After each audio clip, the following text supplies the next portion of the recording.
Subscribe কৰো, বেলটিও টিপি দিও। আজি বহুদিনৰ মূৰত আপোনালোকৰ মাজলৈ আৰু এটি কবিতা আগবঢ়াই দিছোঁ। কবিতাৰ শিৰোনাম তুমি আহা লাচিত।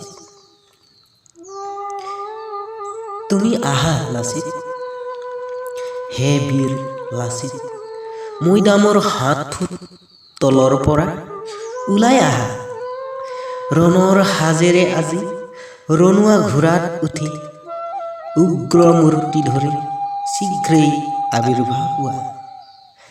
ঢাল তৰোৱাল লৈ বীৰত্বৰে যুঁজি তোমাৰ দায়িত্ব পালন কৰা, শতৰূপ নিঃশেষ কৰা।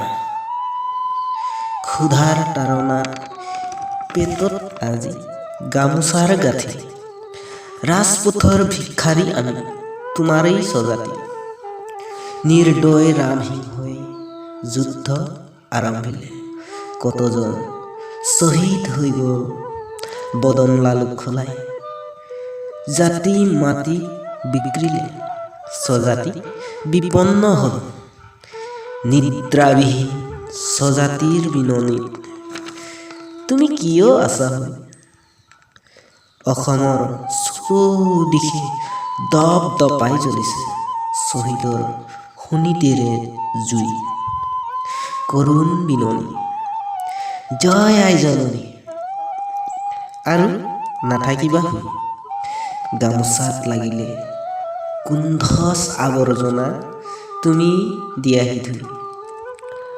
হাজাৰটা ৰণুৱাই অপেক্ষা কৰিছে সেনাপতি আহক বুলি।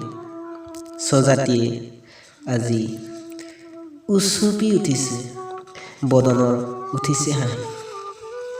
আহা তুমি চোকা তৰোৱালেৰে ছাৰখাৰ কৰি দিয়া মোগলৰ সৈন্যক। ৰক্ষা কৰা আপোন জাতি মাতি। তুমি আহা লাচিত, তুমি আহা।